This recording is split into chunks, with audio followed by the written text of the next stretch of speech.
Bonjour. La vidéo sur la création de devis nous a permis de créer un client, un chantier et le document en une seule opération.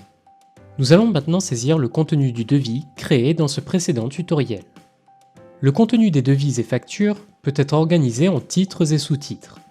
J'ajoute un titre, puis j'ajoute un sous-titre. Sachez à ce propos que vous pourrez saisir jusqu'à 5 niveaux de titres. Et j'ajoute maintenant une ligne en saisie manuelle comme dans Excel. Je saisis la quantité, l'unité et le prix.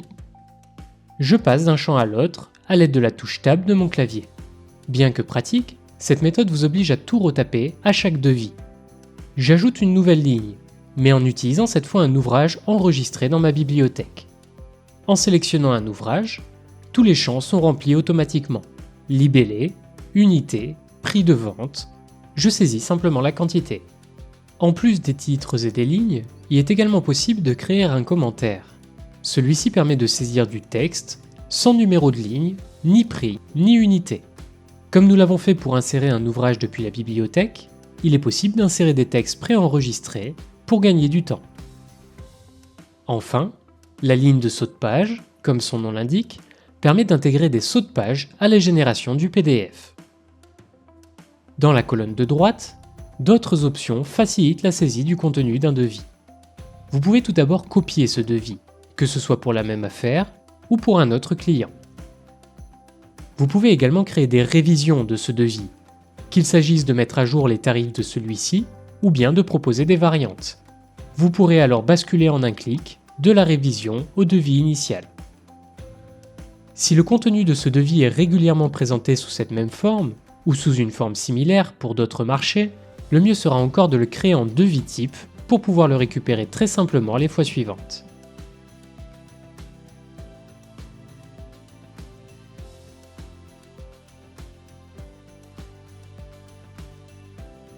Enfin, si vous devez chiffrer un DPGF, plutôt que d'en saisir les lignes dans le logiciel, vous pouvez plus simplement importer le tableau des prestations à chiffrer.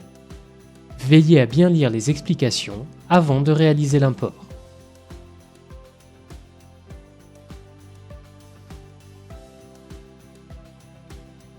Une fonctionnalité supplémentaire vous permet de chiffrer ces prestations avec vos ouvrages sans modifier la mise en forme du DPGF.